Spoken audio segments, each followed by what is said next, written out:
अब हम देखते हैं number of spectral lines in hydrogen atom. ठीक है, अब आपको ये देखना कि भाई हाइड्रोजन एटम के स्पेक्ट्रम में कितनी स्पेक्ट्रल लाइंस जनरेट हो सकती हैं। ये आपकी है 10th एप्लीकेशन हाइड्रोजन एटम की।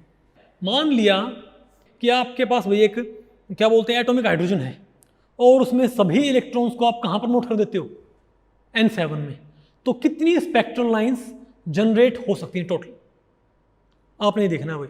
ठीक है, तो ये फॉर्मूला भाई कैसे काम करता है, n into n minus one divided by 2। इस फॉर्मूले से आप इसको भाई कैलकुलेट करोगे। ठीक है, इसको अब आप एक बार इसका भाई एक एग्जांपल आप देख लोगे तो आपको इजी हो जाएगा। The total number of lines that can originate from 5th Bohr orbit is, आप ये बताएं कि 5वें बोर ऑर्बिट से कितनी लाइंस जनरेट हो सकती हैं।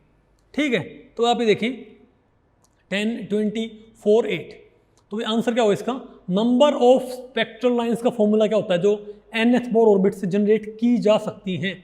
बताओ n into n minus one divided by 2।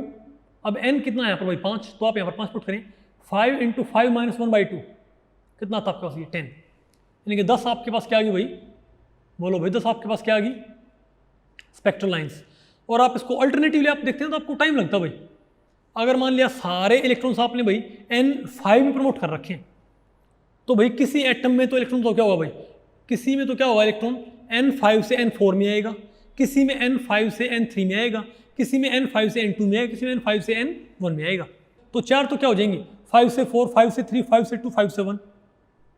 ठीक है, अब अगर मान लिया 5 से 4 आ गया तो 4 से फिर क्या फर्दर पॉसिबिलिटीज राइज नहीं होती क्या भाई। आपने तो इलेक्ट्रॉन्स को आपने तो कहाँ प्रमोट कर रखा 5th ऑर्बिट में, लेकिन 5th से भाई वो कहाँ पर आ गया, मान लिया 4 में आ गया। अब 4 से उसके पास फर्दर ऑप्शंस हैं, 4 से 3, 4 से 2, 4 से 1, 3 लाइंस भाई ये हो जाती हैं। अब 4 से 3 में आ गया, अब देखो भाई 3 से फर्दर क्या होती है पॉसिबिलिटी, 3 से 2, क्योंकि भाई आप ये मान लें कि आपने इलेक्ट्रॉन्स को, सभी इलेक्ट्रॉन्स को आपने कहाँ प्रमोट कर दिया है, N5 में प्रमोट कर दिया, N5 में। ठीक है, आपके पास जितने एटम्स हैं सभी एटम्स में सभी इलेक्ट्रॉन्स कहाँ पहुँच जाते हैं भाई N5 में। तो कितनी स्पेक्ट्रल लाइंस ओरिजिनेट हो सकती है, 10। ये हमने भाई फॉर्मूले से निकाला। कैसे भाई, एक तो पॉसिबिलिटी ये हो जाएगी कि इलेक्ट्रॉन कहाँ से कहाँ पर आ जाए, 5 से 4, 5 से 3, 5 से 2, 5 से 1, तो 4 तो भाई ट्रांजिशन ही आ गई आपकी। ठीक है बात।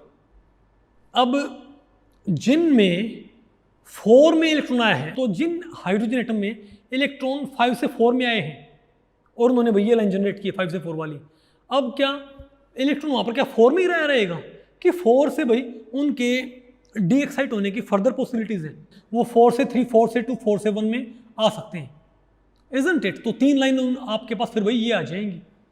उसी तरीके से भाई अब देखो थर्ड लेवल, अब थर्ड लेवल को पॉपुलेट करने के 2 तरीके थे, एक तो 5 से 3 में आए थे डायरेक्ट, और एक भाई 4 से 3 में आए थे, यानी कि थर्ड लेवल में भी भाई पॉपुलेशन काफ़ी क्रिएट हो जाएगी। अब थर्ड से बताओ क्या पॉसिबिलिटी है, 3 से 2, 3 से 1, तो 2 ट्रांजिशन आपकी ये होगी भाई। ठीक है, अब आप बताओ भाई जो सेकंड लेवल है उसमें पॉपुलेशन कैसे इकट्ठी हो जाएगी। एक तो भाई मैंने आपको बताया था कि जब 5 से 2 में आएंगे, एक भाई 5 से 4 में आके और वो 4 से कहाँ पर आएंगे 2 में, एक तो 5 से 2, एक 4 से 2 और एक 3 से 2, यानी कि सेकंड लेवल में काफ़ी सारी पॉपुलेशन इकट्ठी नहीं हो जाएगी क्या पार्टिकल्स की भाई, इलेक्ट्रॉन्स की। अब वो 2 से कहाँ पर आएंगे 1 में, तो वो भी अपनी स्पेक्ट्रल क्या करेंगे भाई, जनरेट करेंगे। तो देखो भाई 4 और 3 7, 2 9 और 1 10, तो आप ऐसे निकालें फॉर्मूले से, आप ऐसे निकाल लें, लेकिन ऐसे आपको टाइम लगेगा, तो फॉर्मूला आपके लिए बेटर है एग्जाम में इसको सॉल्व करने के लिए। तो आप नंबर ऑफ स्पेक्ट्रल लाइन निकाल सकते हैं जो 5th बोर ऑर्बिट से जनरेट होती है। अच्छा भाई आपसे कोई ये पूछ ले कि बताओ भाई 5th बोर ऑर्बिट से N5 से लाइमन लाइन कितनी जनरेट होंगी, तब आपने बाकायदा भाई ऐसे कैलकुलेट करना पड़ेगा। लाइमन लाइन कौन सी होती हैं, देखो 5 से 1, 4 से 1, 3 से 1 और 2 से 1, बोलो भाई लाइमन लाइन्स कितनी है, 1, 2, 3 और 4, इजंट इट। या फिर आपसे ये पूछ ले कि बताओ कितनी पास्टन लाइन जनरेट होंगी। अब पास्टन लाइन होती क्या है, आपको मिनिमम कहाँ आना पड़ता है भाई 3 में, इजंट इट। तो अब देखो भाई, अरे भाई 5 से 3 तो ये है और एक 4 से 3 है, सिर्फ 2 ही आपके पास क्या आएंगी पास्टन लाइन। ठीक है, तो 4 तो यहाँ पर क्या है, 1, 2, 3, 4 तो यहाँ पर क्या है लाइमन लाइन। ठीक है, और 5 से 2, 4 से 2, 3 से 2, 3 बताओ यहाँ पर क्या बताओ भाई, बाल्मर लाइन, और 5 से 3, 4 से 3, 2 बताओ यहाँ पर क्या है, पास्टन लाइन, और एक यहाँ बताओ क्या है, ब्रैकेट लाइन। और पी फंड लाइन क्योंकि होती क्या है, पहली पी फंड लाइन क्या होती है 6 से 5, तो वो तो भाई यहाँ पर पॉसिबल ही नहीं है, क्योंकि हमने भाई 6 में हमने इलेक्ट्रॉन को प्रमोट नहीं किया है। ठीक है बात।